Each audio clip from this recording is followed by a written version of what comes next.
Hello again, my friends, and you are my friends, and welcome back to your Friday Meet the Opposition. I'm your host, the Governor, and today I'm joined by a good friend of mine, somebody from the rival team in this league, somebody who you expected to be up there or thereabouts, and a bit like us, they've not had the greatest of few months and currently sit in 10th place.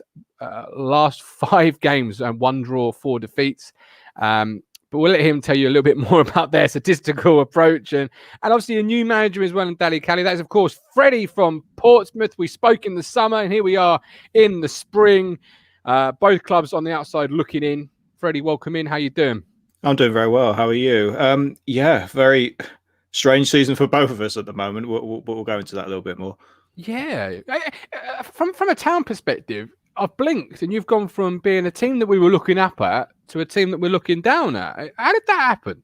There are a lot of factors, to be honest with you. The slide happened at that loss against Bristol Rovers, where Portsmouth could have easily won that game. Definitely had the chances, and the XG showed that.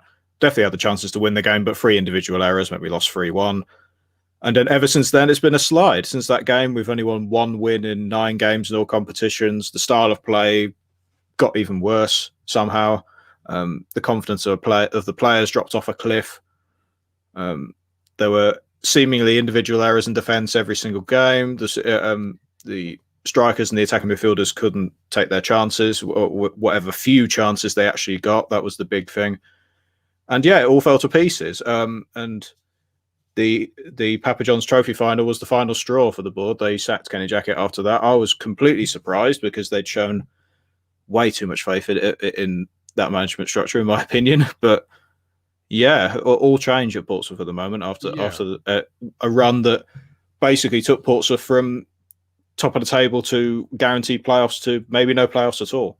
Yeah, I say it was blink and you've almost missed the fall, and here we are. And you say Kenny Jackett obviously has been dismissed as Portsmouth manager. I saw an interview with him, and I want to see your thoughts on this, where he described a defeat as a good way to lose. Oh yeah, that quote was used in local papers and on our podcast episodes a few times. Definitely used that a lot. Essentially, he was trying to take the blame away from the players to try and give them a bit of motivation, but it was clearly not going to work, unfortunately. The final straw for me, I thought, personally, this might be too far. I think the season's done, in my opinion. Even because I thought that after the Northampton game, where Portsmouth were 4-0 down at half-time, one of the worst first halves Portsmouth have ever played that I've seen in my entire life. So that's something. But even now with the new manager, it's a completely clean slate. There's no expectation anymore.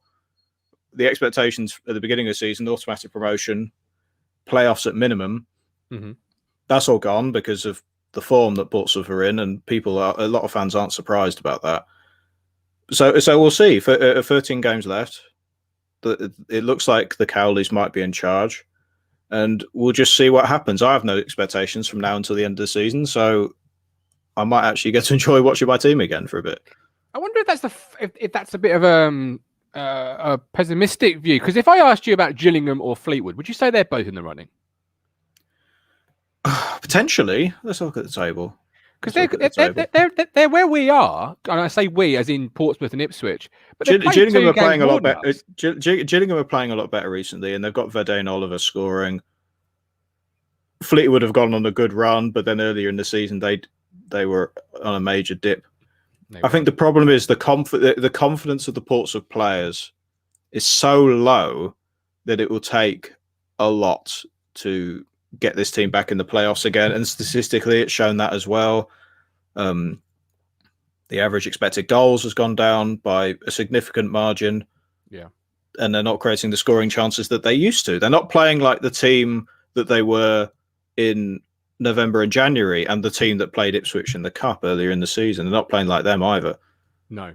So what do you put that down to? Have you had an injury or a suspension or something or just a general 1 to 11 drop of form?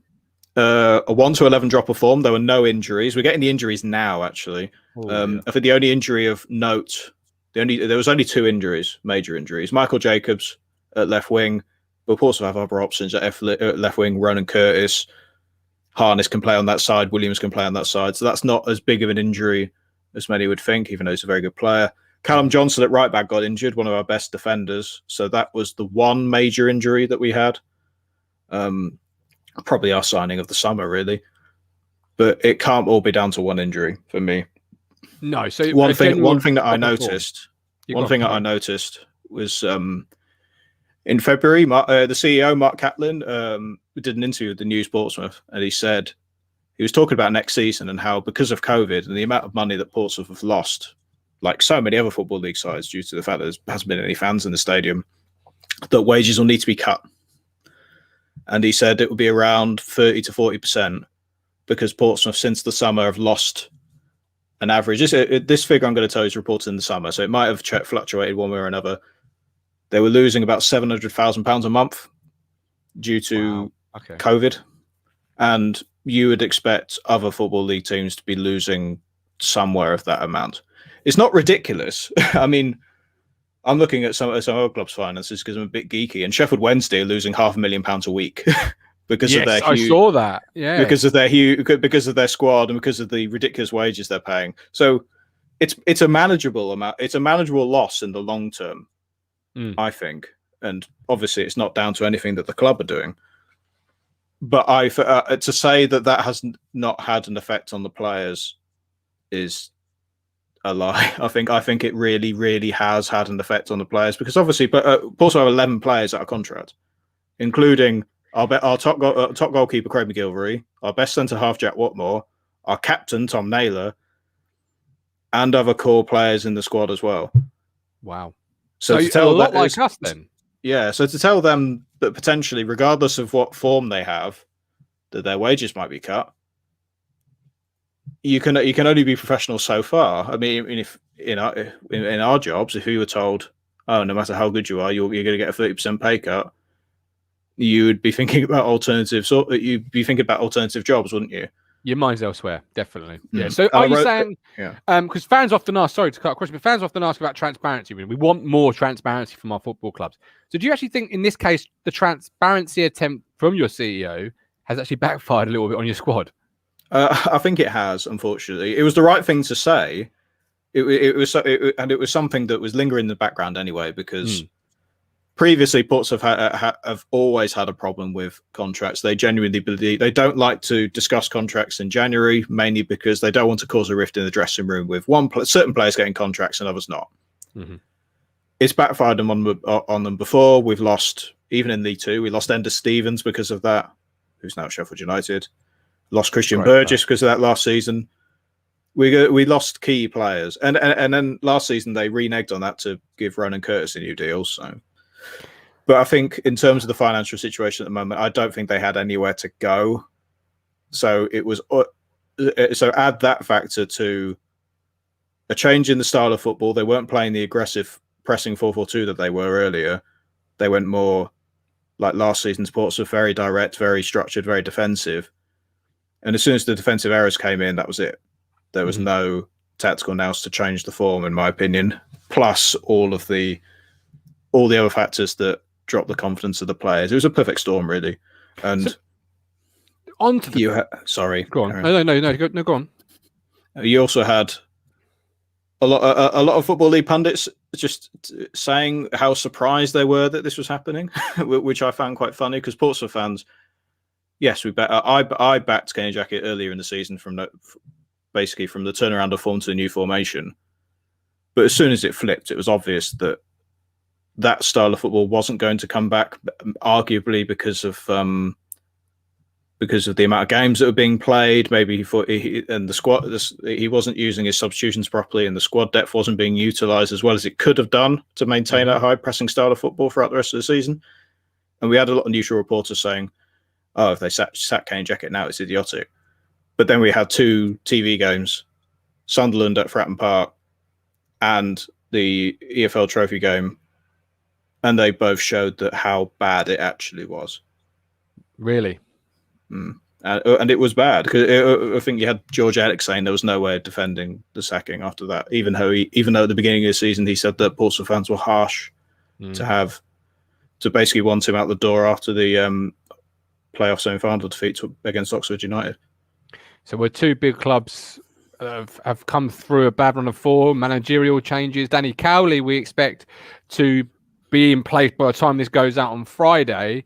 Now, obviously, he's a manager that, if you hear, favours a more direct long ball approach. Sounds like something you've been used to under Kenny Jackett for a little while. So does this group of players have it in them to play a Danny Cowley style of play, do you think? We'll see. That was the criticism that I had when Portsmouth were first linked with the Cowley brothers, because looking at the way that his Lincoln side played to go from the Conference to League One, and looking at how badly that Huddersfield side played in the Championship, my God.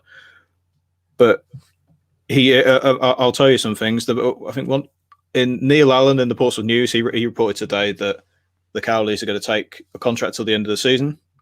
So for 13 games, that was the main sticking point. That's why Daniel Stendel wasn't appointed, because he wanted a longer term deal. And I think the board might have missed the boat there, to be honest. I think he should have got a 2-year deal, in my opinion, or a 3-year deal. But also, hang on, let me double check this, because I want to get this right. And I got the tweet here. Alex Crook from TalkSport, who's reported about the Cowleys going to Portsmouth for a while. He's recently said on Twitter that they are looking for a more expansive style of play because they believe in the players that Portsmouth have, and essentially that they have the talents to play a more expansive style of football. So if you think about it, I'm keeping an open mind.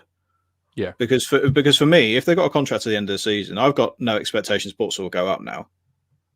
So whatever happens as a bonus, and to get the best out of those players, and if they're playing a more expensive style of football, and if I can see it on the pitch, and it's working, and then you can say, "Oh, I'll give them the summer and give them a 2-year deal afterwards," I'd be happy with that.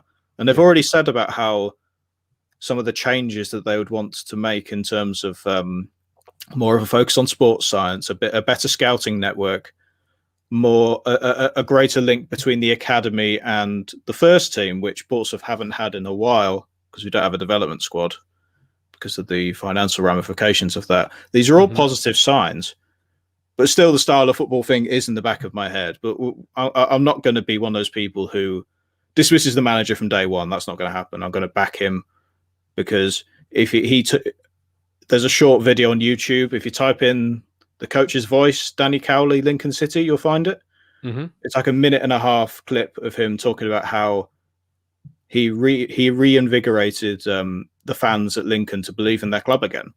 And I genuinely think this season, Portsmouth fans have been very disconnected from their team. Not just, including myself, not just because we can't go, not just because we can't go to the stadiums itself. The style of football, phrases being made from the club, such as "we need a siege mentality to get promoted," which, look at the definition of siege mentality, you're shutting yourself off from fans' criticisms. That's definitely something that you should do. So he has experience in something that I didn't think about, which was getting that connection back. And if you look at his interviews, he's very passionate about the connection, very open and honest. So from a character perspective, not to disregard Kenny Jackett's character as a person, not at all. He was a gentleman. But those are positive signs alongside the thing in the back of my head thinking about the direct style of football, which hopefully they'll change. So, yeah, well, this is it. You've got 13 games to sort of implement something, but then on a short-term contract, maybe they would just be focused on winning games. I don't know. The pay cut you mentioned at the start of the show is sort of on my mind a little bit, and thinking maybe they're not looking to give someone a longer-term deal because they're not quite sure what position they're going to be in. Yeah, they're not sure where they are. They're not. They won't be sure where they are in terms of the money, in terms of the players that they'll actually have, and that's from the board's point of view. But I do think the Cowleys would, unless they're offered something that's completely ridiculous, I think they'll take on that challenge because they get the opportunity to rebuild their squad. They mentioned in another interview with the coach's voice as well that they love having the summer to go in, see what they have, and then implement a longer-term project, which is what this is what the Portsmouth board have always focused on. They've always focused on long-term growth and long-term self-sustainability. And Portsmouth would be a profitable club if it wasn't for COVID. Well, yeah, absolutely. And they've always been a club I've really admired. Talkative players, and you're not sure what you've got, but at the moment you do know what you've got, and that is a fantastic striker on 14 goals. Talk to us a little bit about John. A player we've always fancied at Portman Road, but never managed to get. I will tell you about John Marquis. He might not play on Saturday because of a knock. He didn't play on Tuesday. Thank you, Lord.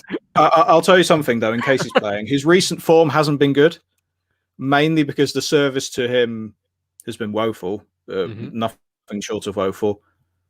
Looking at his expected goals and goals, the gap isn't that big anymore. I think it's 2 goals, which is still something to say.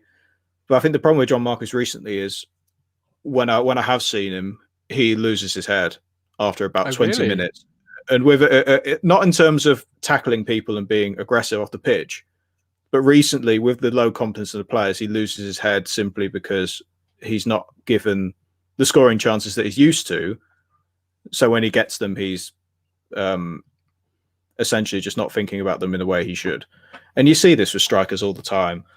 No matter how good your striker is, sometimes they go through a blip where they don't score for ages and they're streaky. And it looks like he's got a knock, so we're not sure if he's going to start. Ellis Harrison, ex-Ipswich, he's out for the season with an ankle injury. Oh, gosh, okay, I didn't know that. So the injuries are piling up now. Andy Cannon has come back, centre midfielder, pressing, very aggressive, but he looks unfit because of the injury. And the fact that this is really his first full season of playing games regularly. So I think just that it's gotten too much for him and he's knackered. Same with Tom Naylor. Tom Naylor and Sean Raggett, they've centre half and centre midfielder. They've both played every single league game. And with the condensed fixture, they're both knackered, in my opinion. So we have to wait and see. Marcus Harness, he's dropped off like the rest of the squad has. Not many individuals are playing well recently. Ryan Williams had a good game in the EFL Trophy final. One player who has come back into the side and looks a lot better is Ben Close, a centre midfielder who, if you are going to play a more expansive style of play and actually use the centre of midfield, Ben Close is a perfect midfielder for that. Okay. Because he just links the defence, he links the midfield and the forward very well, loves to roam around, plays killer balls a lot, and has a scoring touch as well. But sometimes if you play a direct style of football, he goes missing in games, which is why Kenny Jackett has dropped him for so long and has preferred Andy Cannon and Tom Naylor instead. But simply because we have Harvey White as well, the kid on loan from Spurs, very technical player. I don't know why Kenny Jackett was playing him on the left, even though people are trying to tell me that was good. He's much better at centre midfield. Even though we got White and George Byers on loan from Swansea, I think Ben Close has played himself into this side. But I'm not sure, with the Cowleys coming, I'm not sure what formation, what style of play, and what players they're going to pick. So normally I could have a vague idea, but it's not going to be like anything from Tuesday or the Cup game on Saturday. Exciting, though, as a fan sometimes. Very exciting. Something different. At the business end. Because you get a little bit of bounce, get some momentum, and maybe, just maybe, you don't know. And that's not quite worked out yet for us, but it still could do. If I had to press you for a score prediction as we close, and I thank you for your time today, Freddie, what would you be going for on Saturday? I have no idea now. If a new manager wasn't appointed for the Ipswich game, I would say 2-0 Ipswich all day long. But now that we've got a managerial appointment, the new manager bounce, as cliche it is to say, let's go for a high-scoring game. Let's go for a 2-2 draw. Because I think, even though I'm seeing the Ipswich fans with the same complaints about Paul Cook that some Portsmouth fans had, saying he doesn't have a style of play. Why is he playing one up front in a 3-5-2, in a 4-2-3-1? Ipswich will be fine. It might not be this season, but they'll be okay the season after that, I think. Frustration from my point of view, Freddie, is that the season's there for this year. You know, like with 2 games in hand, point behind 6th, you get some momentum. You never know in this division. And yesterday we took a left back off and brought on a 30-year-old left back. It was like there was no plan B yesterday on Tuesday night. And that's what frustrated me. It was like, okay, we're 2-0 down away at Fleetwood. Would it have hurt to have changed the system and maybe brought in another striker or an attacking player on? I told you this about Paul Cook. He doesn't change the system. I've told you that before. No, he did once. I was at a game when Portsmouth were in League Two. It was away to Carlisle. It started off in a 4-2-3-1, but then he switched to a 3-5-2. And we controlled the midfield and we won 3-0. Next game, he started it. We lose dreadfully, play awfully, and then he never went back to it ever again. This is it. We'll wait and see. And you never know. We might do this again, but for a playoff tie, you never know. I don't think we will be. A bit of a reach there. Yeah, a bit of a reach. I've put my back out now, I think. But Freddie, as always, it's a pleasure. Thank you very much, and good luck for the season, but not good luck for Saturday. Take care of yourself. Thank you very much. Take care, everybody.